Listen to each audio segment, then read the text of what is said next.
Hello everyone, welcome back to my channel Pooja's makeup creation. So আজকে তোমাদের সাথে একটা পার্টি মেকআপ শেয়ার করছি। তো পরপর দেখতে থাকো, কীরকম হলো আমাকে অবশ্যই জানিও। তো আজকে আমাদের ক্লায়েন্ট, তো তোমরা আগেও দেখেছো ক্লায়েন্টকে, যে আমি ওকে অনেকবার সাজিয়েছি। ওর এত পছন্দ হয়েছে যে ও বারবার আমার কাছেই আসে সাজার জন্য। তো আজকেও আমি ওর দিদিকে আমি সাজাতে গিয়েছিলাম। তো ওর দিদি তো আমার কাছে ফার্স্ট টাইম সাজছে, তো ওর দিদিকে সাজিয়েছি। তাই ওর মানে ইচ্ছে করছিল যে সাজবে, ওর কোনো প্ল্যান ছিল না আমার কাছে সাজার, বাট ও জেদ করেছে যে না, তুমিও আমাকে সাজিয়ে দিও। তাই আমিও ওকে সাজিয়ে দিলাম। হ্যাঁ, তো দেখো আমি সাজাচ্ছি। তারপরে আমি আরেকটা জিনিসও বলবো, ওর যে ও প্রেগনেন্ট ছিল, ওর মানে বসতেও খুব অসুবিধা। তাই আমাকে বলেছে তুমি যতটা পারো তাড়াতাড়ি আর হালকার মধ্যে করে দিও। তো আমিও চেষ্টা করেছি ওকে যতটা পারি হালকার মধ্যে, যাতে ও কমফোর্টেবল ফিল করতে পারে, তার জন্য আমি ওকে হালকার মধ্যে করতে চেয়েছি। তো দেখো ওকে আমি বারবার জিজ্ঞেসও করছিলাম যদি কোনো অসুবিধা হয় তো আমাকে জানিও, তো আমি সেই বুঝে করবো। তো এতক্ষণ বসে থাকা ওর কাছে অনেকটাই কষ্ট হচ্ছিলো। তো মাঝে মাঝে একটু দাঁড়াচ্ছিল, একটু রেস্ট নিচ্ছিল।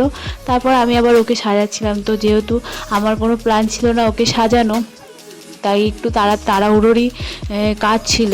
তো ওকে আমি তাড়াতাড়ি যতটা পারি হালকার মধ্যে, ও বলেছিল আমাকে যতটা পারো হালকার মধ্যে সাজিয়ে, আমি জানি তুমি ভালো সাজাবে। তাই ও আমার উপর পুরো ভরসা করেছিল।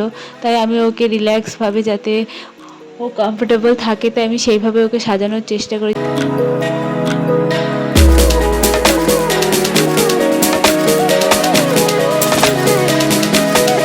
আর এদিকে দেখো আমার মেকআপও কমপ্লিট হয়েছে বলতে বলতেও।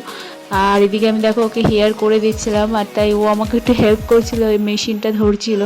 আর এদিকে আমি কি হেয়ার করব বুঝে না পেয়ে ওকে একটা মেসি হেয়ার করে দিয়েছি ফ্রন্ট সেকশন থেকে। হ্যাঁ, তো ওর পছন্দই হয়েছিল। ওকে আমি জিজ্ঞেস করেই নিয়েছিলাম যে তোমাকে কীরকম করবো কি। ও বলেছিল তুমি তোমার মনের মতোই করো। তো আমি ভাবলাম যে ওর এই হেয়ারস্টাইলটা আমি ওর ওপর কখনো করিনি, তাই আমি চেষ্টা করলাম যে ওর ওপরে এই হেয়ারস্টাইলটা কীরকম লাগে। তোমরা শেষ পর্যন্ত দেখতেই পারবে। আর মেকআপটা তো আমার কমপ্লিট। তো মেকআপটা কীরকম হয়েছে তোমরা অবশ্যই জানিও। আর এদিকে দেখো আমরা কথা বলছিলাম দিদির সাথে যে আমি ওকে কতবার সাজিয়েছি না সাজিয়েছি। তো বলছিল যে হ্যাঁ 7-8 বার তো আমি ওকে সাজিয়েই দিয়েছি। তো আর এই কথা বলতে বলতে দেখো আমার মেকআপ হেয়ার সব কমপ্লিট। তো এই লুকটা ওর তো খুবই পছন্দ হয়েছে। আর তোমাদের কীরকম লেগেছে অবশ্যই আমাকে জানিও।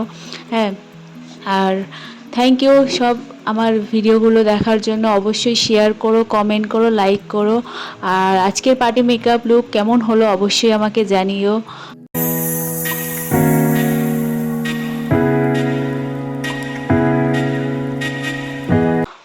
রাতও হয়ে গেছিলো, তাই ওরা খুবই ভালো যে আমাকে একটা গাড়ি অ্যারেঞ্জ করে দিয়েছে। তো যেই গাড়িতে ওরা এসেছিলো সেই গাড়িতেই আমাকে স্টেশন পর্যন্ত আমাকে ছেড়ে দিয়েছিল। খুবই ভালো। এত রাতে একটা মেয়ে আমি যাব কী করে। তাই দেখো দেখতে দেখতে আমি কাঁচরাপাড়া স্টেশন পৌঁছেও গিয়েছি। Thank you. তো আজকে এই পর্যন্তই, আবারও আসবো নতুন ভিডিও নিয়ে তোমাদের সাথে। Thank you, tata.